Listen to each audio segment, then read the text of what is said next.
prés, des chevaux et le chant des oiseaux pour égayer le tableau.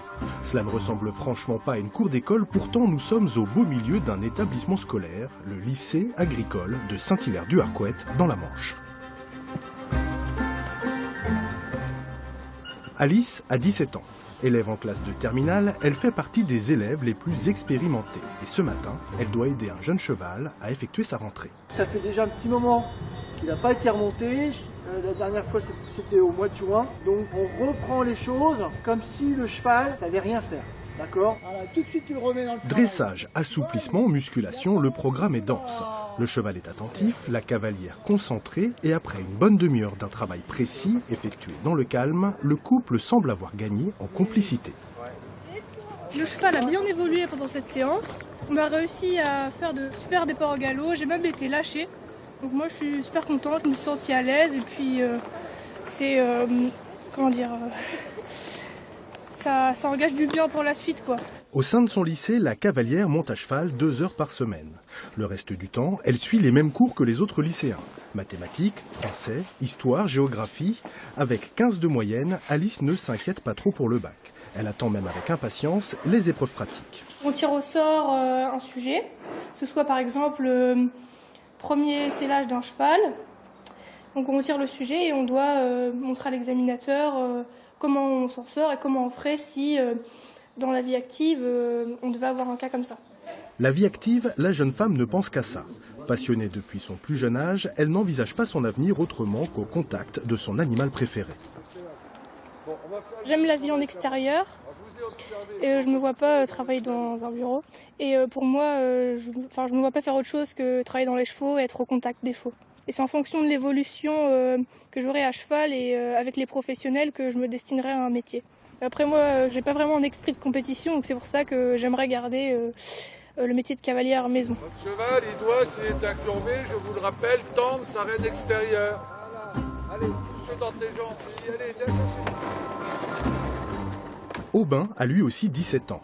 Aujourd'hui, il réalise son rêve, suivre le même parcours qu'Alice pour accéder au métier du cheval. Accompagné de sa maman, il effectue ce matin sa rentrée au lycée agricole. Convaincu d'avoir perdu assez de temps, le nouvel élève a enfin l'impression de prendre son destin en main. Avant, j'étais en première année de CAP dans le domaine de la coiffure. Et je me suis rendu compte que c'était pas forcément fait pour moi. Je faisais de l'équitation en club. Et je me suis rendu compte que je voulais vraiment en faire mon métier. C'est pour ça qu'aujourd'hui, je suis au lycée agricole à la rentrée. Entre son installation à l'internat et les derniers formulaires d'inscription à remplir, Aubin est de plus en plus heureux. En revanche, maman est de plus en plus inquiète. La famille est à des années-lumière du monde du cheval et la coiffure semblait quand même bien plus rassurante. Quand il a entamé sa formation d'apprenti coiffeur, j'étais ravie parce qu'il allait avoir une vraie formation professionnelle. Et quand il m'a annoncé au bout d'1 an qu'il voulait arrêter, là j'étais très inquiète. Je dirais même que j'étais contre parce que je ne voyais pas les débouchés de ce métier, un peu peur de son avenir professionnel. Et devant sa passion et sa détermination, je n'ai pu que céder et me dire que, après tout, s'il était aussi passionné, il pouvait y arriver. Pour tenter de la rassurer quant à son avenir, Aubin emmène sa mère le long de la carrière de l'établissement. Mais ni les chevaux au travail, ni le sérieux des jeunes cavaliers ne vont la rendre plus confiante. Dernière solution pour la convaincre, la réunion parents-prof. Je vais me présenter dans un premier temps. Donc moi je suis Madame Lakerbe et je suis donc la professeure principale de vos enfants. Il faut être passionné, motivé et courageux, ça c'est 3 critères très importants. Et il y a du travail et il n'y a pas de souci à se faire. Un vendredi ? Oui. À peine plus sereine, maman finit donc par accepter le choix de son fils. Julien tente lui aussi de faire prendre à sa vie une nouvelle direction. Cet ancien commercial de la région bordelaise suit depuis 1 an une formation de maréchal ferrant à Saint-Hilaire-du-Harcouët. Étape obligatoire pour exercer ce métier qui ne s'improvise pas. C'est assez compliqué, très technique, il y a beaucoup de paramètres à prendre en compte. Le travail du métal, de la forge, c'est quelque chose qui n'est pas spécialement inné, donc il faut vraiment le travailler. Et après, toute la complexité de l'adapter au cheval, là c'est assez complexe comme métier, ouais. Très complexe.